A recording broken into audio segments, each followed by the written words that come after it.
श्री शिवाय नमस्तुभ्यम। हर हर महादेव। माता बहनों, सबसे पहले आप सभी को श्रावण मास की हार्दिक शुभकामनाएं। आप सभी लोग जानते हैं कि 30 जुलाई 2026 के दिन श्रावण महीने की सबसे बड़ी गुरुवार प्रतिपदा तिथि पड़ रही है, तो इस दिन का महत्व बहुत ही ज़्यादा बड़ा हो जाता है। इसलिए आप लोगों को इस दिन 3 पीले कनेर के फूल वाला उपाय जरूर करना चाहिए। इस उपाय को मैं बहुत अच्छे से समझाने वाला हूं। तो माता बहनों, उपाय को आपको कैसे करना है, कब करना है, कहां पर करना है और उपाय को करते समय आपको किन किन बातों का ध्यान रखना है, ये सारी जानकारी हम आपको इस वीडियो में देंगे।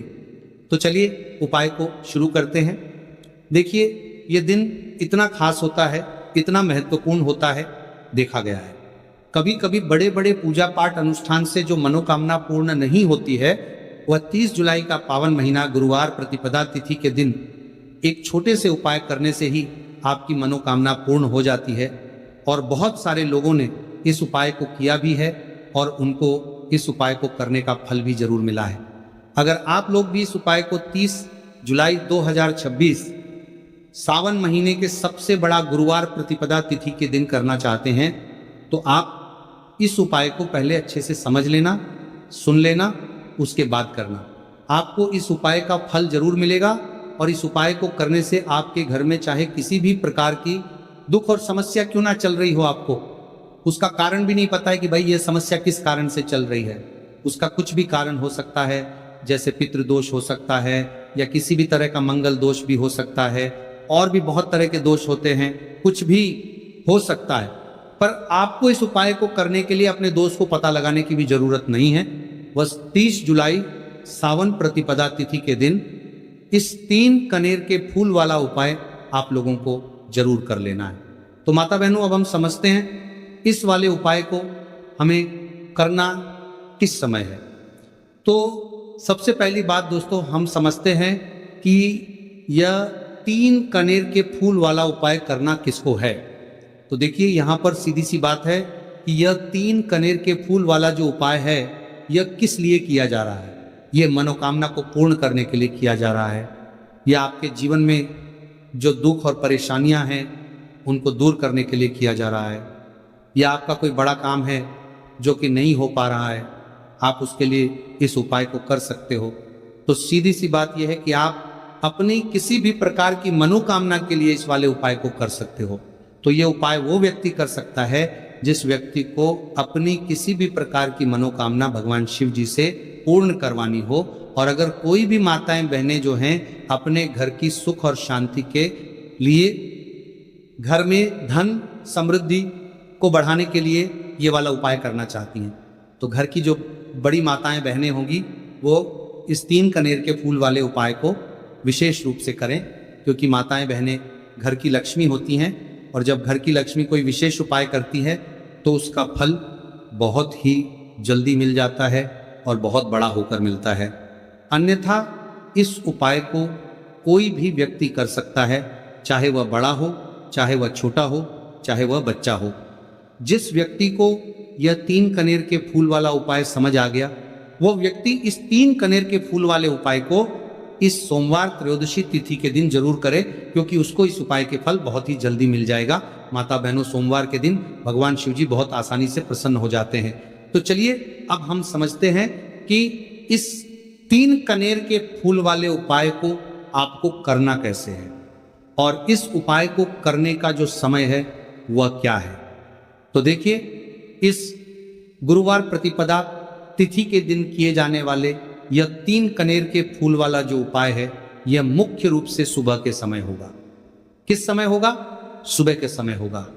आपको कोशिश यही करनी है कि सुबह के समय हम इस 3 कनेर के फूल वाला उपाय को कर लें। पर किसी कारणवश अगर आप सुबह इस उपाय को ना कर पाओ, आपको कहीं काम से जाना हो या किसी और काम की वजह से आप उपाय को ना कर पाओ, तो आपके पास फिर दूसरा मौका रहेगा जो कि शाम के समय का रहेगा, प्रदोष काल का रहेगा।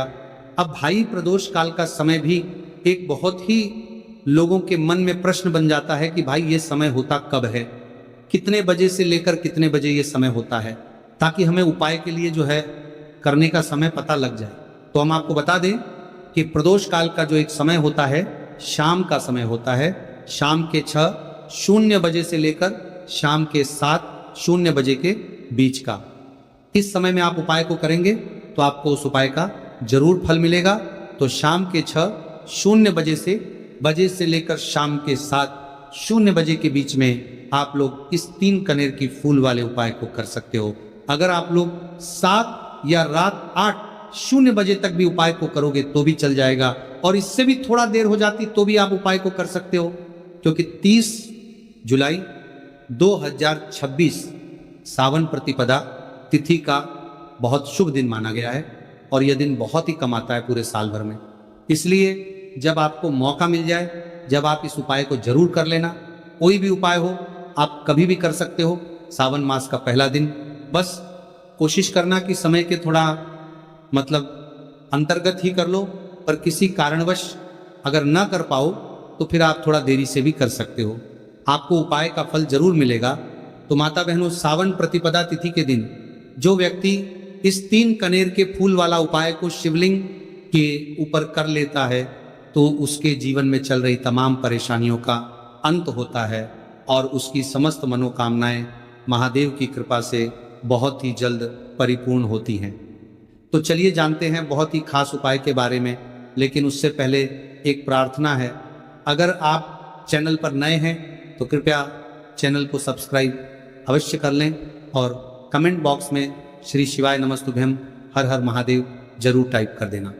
तो देखिए, ये सावन प्रतिपदा तिथि हमारे लिए बहुत ही खास है। तो इस दिन कुछ बहुत ही खास उपाय आपको जरूर करना चाहिए। यह उपाय आपके जीवन में सुख समृद्धि की वृद्धि करते हैं। माता लक्ष्मी की कृपा आपके जीवन में होती है। आपका चाहे जितना भी दुर्भाग्य चल रहा हो, मैं कहता हूं कि अगर आप इस गुरुवार सावन प्रतिपदा तिथि के दिन 3 कनेर के फूल वाला उपाय कर लेते हैं तो आपका सारा दुर्भाग्य महादेव की कृपा से बहुत ही जल्द सौभाग्य में बदल जाएगा है। तो चलिए जानते हैं गुरुजी द्वारा बताए गए सबसे पहले उपाय के बारे में। देखिए, इस उपाय के लिए आपको सिर्फ 1 लोटा जल ले लेना है और 3 कनेर के फूल ले लेने हैं। सावन प्रतिपदा तिथि के दिन किए जाने वाला यह सबसे अचूक और सबसे खास उपाय है, इसीलिए आपको 3 कनेर के फूल कहीं से भी ले लेने हैं। 3 कनेर के फूल आप चाहे तो फूलों की दुकान से ले लें, या फिर आपको नहीं मिल पाते हैं तो शिवलिंग के ऊपर जो कनेर के फूल चढ़े हैं उनको उठाकर जल से शुद्ध करके फिर आप उसका भी इस्तेमाल कर सकते हैं। देखिए, आप जो जल लेंगे वह आपको तांबे के पात्र में लेना है और अपने किचन से लेना है। अब सिर्फ ये 2 सामग्री लेकर आपको शिवालय पहुंच जाना है। माता बहनों, इस उपाय को आप सुबह करना चाहे तो सुबह कर ले और शाम को करना चाहे तो शाम को कर ले। पूरे दिन में किसी भी समय आप इस उपाय को कर सकते हैं। अब देखिए, शिवालय पहुंचने के बाद सबसे पहले आपको एक काम करना है कि आप दक्षिण दिशा में बैठ जाइए और उत्तर दिशा की तरफ अपना फेस कर लीजिए। अब आप जो 3 कनेर के फूल लेकर आए हैं, इनमें से आपको एक एक कनेर का फूल शिवलिंग में जो महादेव का परिवार होता है उसमें समर्पित करते जाना। देखिए, पहले फूल आपको शिवलिंग में जो दाहिने साइड वाला कोण होता है, जिसे श्री गणेश जी का स्थान कहते हैं, वहाँ पर ये पहला कनेर का फूल समर्पित कर देना है और श्री शिवाय नमस्तुभ्यम मंत्र का स्मरण कर लेना है। और फिर दूसरा कनेर का फूल आपको श्री कार्तिक की जी वाले स्थान में समर्पित कर देना है और श्री शिवाय नमस्तुभ्यम मंत्र का स्मरण कर लेना है। फिर तीसरा कनेर का फूल आपको माता अशोक सुंदरी वाले स्थान में समर्पित कर देना है और श्री शिवाय नमस्तुभ्यम मंत्र का स्मरण करना है। देखिए, जलधारी के बीच वाला जो स्थान होता है वह माता अशोक सुंदर का स्थान कहलाती है और यहीं पर आपको तीसरा कनेर का फूल समर्पित कर देना है। इसके बाद इस शिवलिंग से 2 फूल आपको और लेना है, क्योंकि हमारे पास मात्र 3 ही फूल थे, ना तो ले लिया। फिर चौथा कनेर का फूल आपको माता पार्वती के हस्तकमल में समर्पित कर देना है। देखिए, शिवपिंडी जिस स्थान पर रखी रहती, यानी शिवलिंग जिस स्थान पर जुड़ा रहता है, उस पूरे गोल गोल वाले स्थान को माता पार्वती का हस्तकमल कहते हैं। और चौथा कनेर का फूल आपको यहीं पर समर्पित करना है और श्री शिवाय नमस्तुभ्यम मंत्र का स्मरण कर लेना है। इसके बाद आपको 5वां कनेर का फूल शिवलिंग के ऊपर समर्पित कर देना है और महादेव से अपनी मनोकामना बोल देनी है।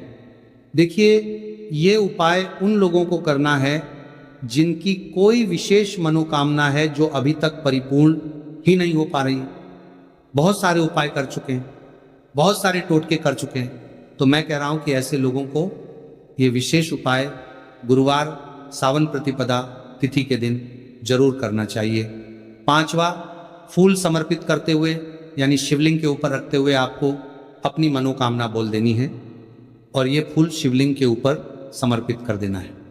अगर आप शिव परिवार के बारे में नहीं जानते हैं तो सामने स्क्रीन पर आपको एक पिक्चर दिखाई जा रही है। इसमें पूरा शिव परिवार दिखाया जा रहा है कि कहाँ गणेश जी का स्थान होता है, कहाँ कार्तिकेय जी का स्थान होता है या फिर कहाँ माता अशोक सुंदरी का स्थान होता है। सारे स्थान आपको दिखाई जा रहे हैं। इनमें से जो भी स्थान में अभी आपको फूल समर्पित करते हुए दिखाया गया है उसी स्थान पर आप फूल समर्पित कर दीजिएगा।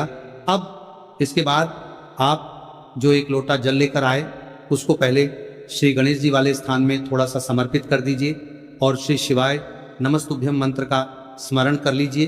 फिर थोड़ा सा जल आप श्री कार्तिकेय जी वाले स्थान में समर्पित कर दीजिए और श्री शिवाय नमस्तुभ्यम मंत्र का स्मरण कर लीजिए। फिर थोड़ा सा जल आप माता अशोक सुंदरी वाले स्थान में समर्पित कर दीजिए और श्री शिवाय नमस्तुभ्यम मंत्र का स्मरण कर लीजिए। फिर थोड़ा सा जल आप माता पार्वती के हस्त कमल में समर्पित कर दीजिए और श्री शिवाय नमस्तुभ्यम मंत्र का स्मरण कर लीजिए।